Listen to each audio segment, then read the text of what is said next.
देखिए green TV YouTube पर भी, बस सब्सक्राइब करें और बेल आइकन दबाएं। नमस्कार दोस्तों, स्वागत है आप सभी का किसान बुलेटिन में और मैं हूं आपके साथ पारुल यादव। आज के किसान बुलेटिन की बड़ी हेडलाइंस पर एक नजर डालेंगे, लेकिन उससे पहले एक नजर डालते हैं हमारी आज की खास ग्रीन टिप पर।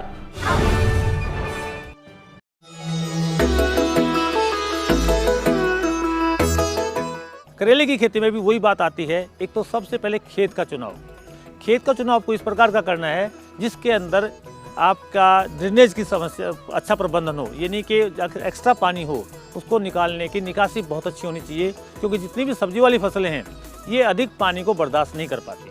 पानी चाहिए लेकिन सही मात्रा में चाहिए, ज़्यादा पानी इनको नुकसान पहुंचाता है और करेले को खासकर। तो मैं सबसे पहले तो ये कहना चाहूँगा कि खेत का इस प्रकार का चुनाव करना है जहाँ पे जल निकासी अच्छी हो, मिट्टी उपजाऊ हो, दोमट मिट्टी जिसके लिए सर्वश्रेष्ठ रहती है, और जिस मिट्टी में जीवांश तत्वों की मात्रा ज़्यादा है वो इस सब्जी के लिए बहुत ही महत्वपूर्ण है।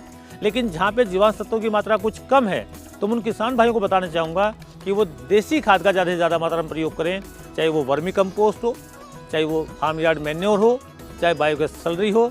जितनी ज़्यादा खाद का प्रयोग करोगे उतने ही आपको करेले से अच्छा उत्पादन मिलेगा, क्योंकि करेले की ऐसी फसल है जो ज़्यादा खाद चाहती है, ज़्यादा देखभाल चाहती है। तो जितना जीवांश तत्व ज़्यादा होगा उतना इसका जड़ का विकास अच्छा होता है, आपको अच्छी पैदावार मिलती है।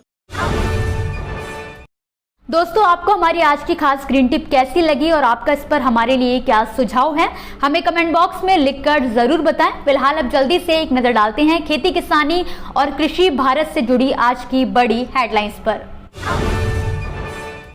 राजस्थान में बसाई जा रही है पशुपालकों की बस्ती, शहरों से स्थानांतरित किए जाएंगे पशुपालक। प्राकृतिक कृषि किट पर 75% अनुदान दे रही सरकार।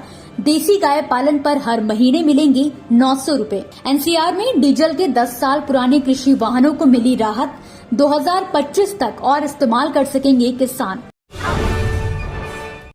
पशुपालन को बढ़ावा देते हुए राजस्थान की अशोक गहलोत सरकार प्रदेश में एक खास तरह की पशुपालक बस्ती बना रही है, जिसमें करीब 738 मकान होंगे और हर मकान में मवेशियों के लिए करीब इतना बड़ा शेड बनाया जाएगा जिसमें कम से कम 28 मवेशियों को एक साथ रखा जा सके।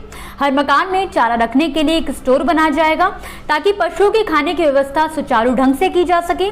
जानकारी के लिए आपको बता दें कि पशुपालकों के लिए बनाई जा रही इस खास बस्ती का ठिकाना राजस्थान के कोटा जिले में तय किया गया है और इसे राजस्थान सरकार की खास योजना देव नारायण समेकित आवासीय योजना के तहत बसाया जा रहा है। कुछ अधिकारियों की माने तो ये बस्ती भारत में अपनी तरह की पहली ऐसी बस्ती होगी जिसे केवल पशुपालकों के लिए तैयार किया जा रहा है। UIT यानी कि अर्बन इम्प्रूवमेंट ट्रस्ट के एक अधिकारी की माने तो इस बस्ती को बसाने के लिए 300 करोड़ रुपए की लागत आ रही है। हालांकि बस्ती का लगभग सारा काम 30 अप्रैल तक पूरा कर लिया जाएगा और मई के पहले ही सप्ताह में इन 738 मकानों में पशुपालकों को स्थानांतरित करने की योजना बनाई गई है।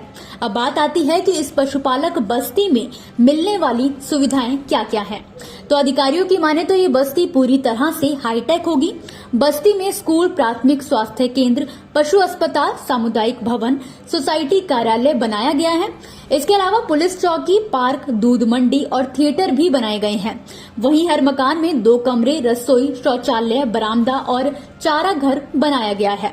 इसके अलावा बस्ती में बायोगैस संयंत्र भी स्थापित किया गया है ताकि पशुपालक गोबर इस संयंत्र में बेच सके और अतिरिक्त कमाई कर सके।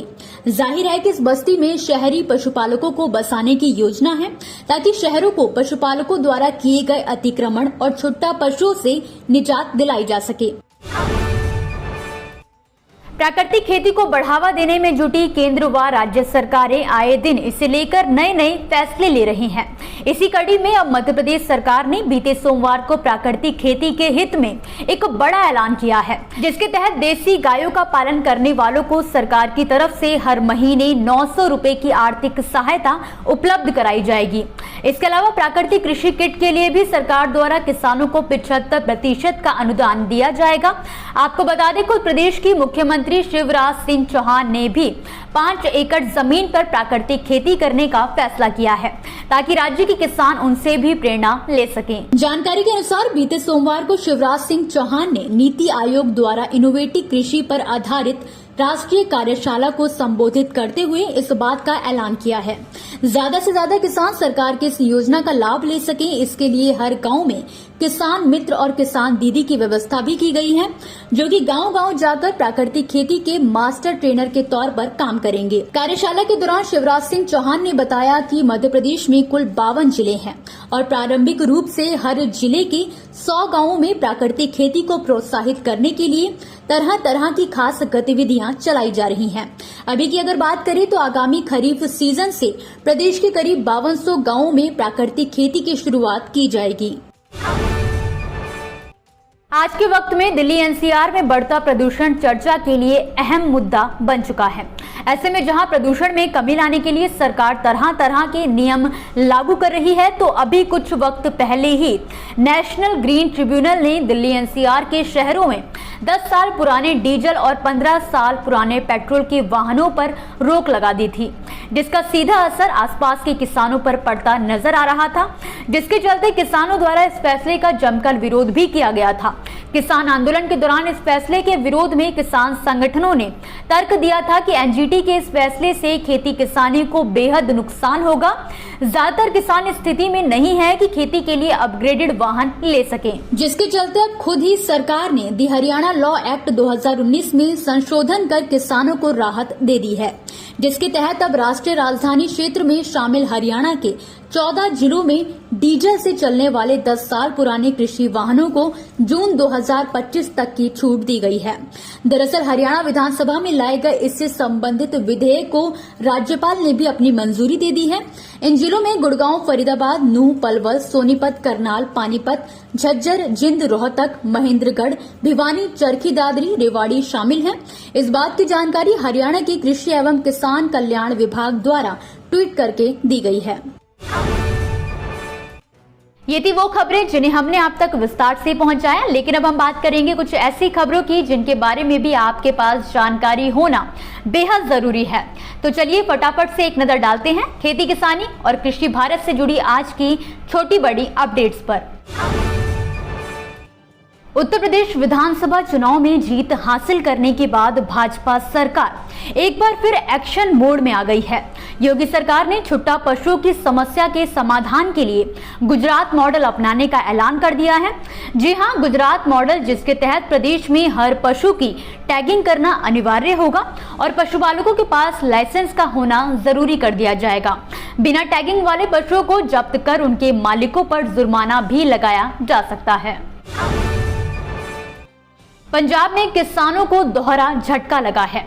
डाई अमोनियम फॉस्फेट यानी कि डीएपी खाद के साथ ही पोटाश के दामों में भी दोगुनी बढ़ोतरी हुई है। अब किसानों को 1 क्विंटल डीएपी खाद खरीदने के लिए 300 रुपए अतिरिक्त देने होंगे, तो वही पोटाश की कीमत प्रति क्विंटल 800 से बढ़कर 1600 रुपए पहुंच गई है। फिलहाल सूबे के किसान संगठनों ने केंद्र और राज्य सरकार के इस मामले में किसानों को राहत देने की मांग की है।